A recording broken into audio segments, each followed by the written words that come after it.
Hello everybody, welcome to my channel, The Real Super Sam.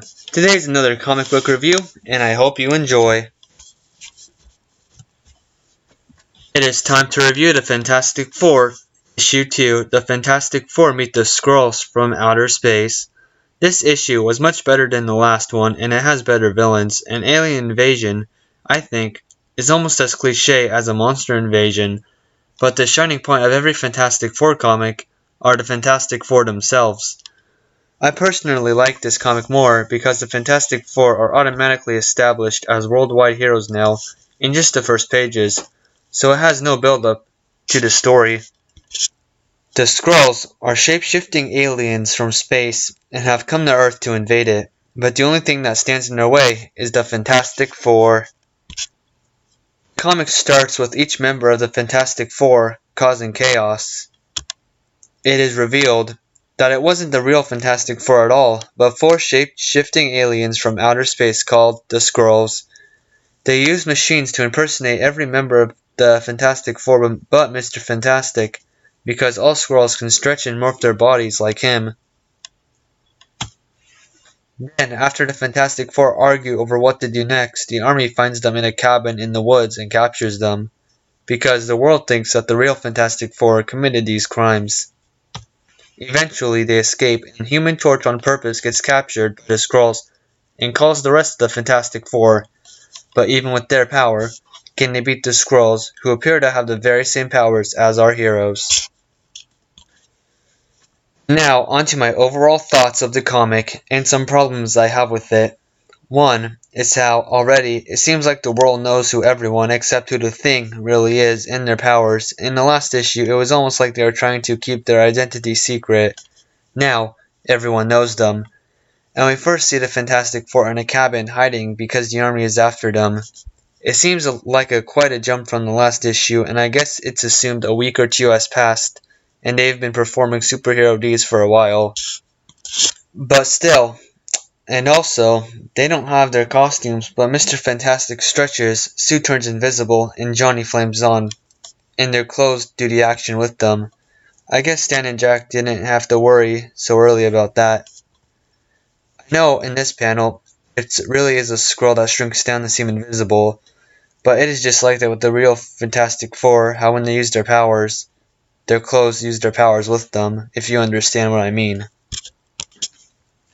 The design for the Human Torch is just like the last time. When he flames on, there's no facial features, and his flame seems to be spiky. I'm glad they changed this for the future issues. Same thing with the Thing. He's just some big orange rock monster with no eyes or facial features. No doubt that these characters look better in the future than they do now. Although the Thing does look like more of a monster here than later, he still figures himself of a horrible, ugly beast, and even considers a few times to turn into one and quit the Fantastic Four. He also argues with the Torch at one point, which is what they do regularly in the comics. This issue was the very first time. If you were wondering, they were arguing about if the Thing as Ben Grimm would be attractive to the Invisible Woman. The finale, the Skrulls do seem a bit dumb, getting fooled with another Marvel comic book no less. The Fantastic Four actually impersonate Skrulls and tell the Skrull King that Earth has deadly defenses to kill them on sight. The Skrulls do not question or test it and send the Fantastic Four back to Earth to, quote, erase all evidence of Skrull activity. And then the Skrull ship, which is as big as a modern city, leaves the galaxy seemingly forever. I don't know if Stan Lee and Kirby plan for the Skrulls to return as enemies in the future Fantastic Four comics, but they tie up all loose ends here. And now, for something I think some of you have been wondering since the beginning. What about Super Skrull, the ultimate Skrull with all powers of the Fantastic Four? He wasn't in this issue, and the Skrulls don't even talk about him. If I said any more, it would spoil the first appearance. I like this. It establishes that the Skrulls, the alien race of shapeshifters, are powerful threats to Earth without him. So, in conclusion, The Skrulls from Outer Space was a fun read. I liked it more than the first comic, and I think for now that the Skrulls are better villains than the Mole Man. Something that stands out reviewing comics is that after the first issue, the foursome are now superheroes that the world knows and respects, and no explanation is given. Oh well, like I said, I think this comic takes place a month or 2 weeks after the first one, or that's my explanation. The action was awesome, or the few panels it was there for. I think they could have had the Skrulls be more powerful instead of being a one-hit KO, but that's just my opinion. It was only their second comic book.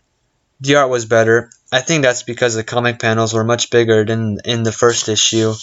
They had some team expansion with the Thing calling himself a monster, and the Torch being annoying to the Thing a bit. So, it wouldn't be non-wasteful if you did get this comic and not skip this one or just a few. I would rate this an 8 out of 10 because I really did enjoy the read and the villains. For my next comic review, I don't know what it will be.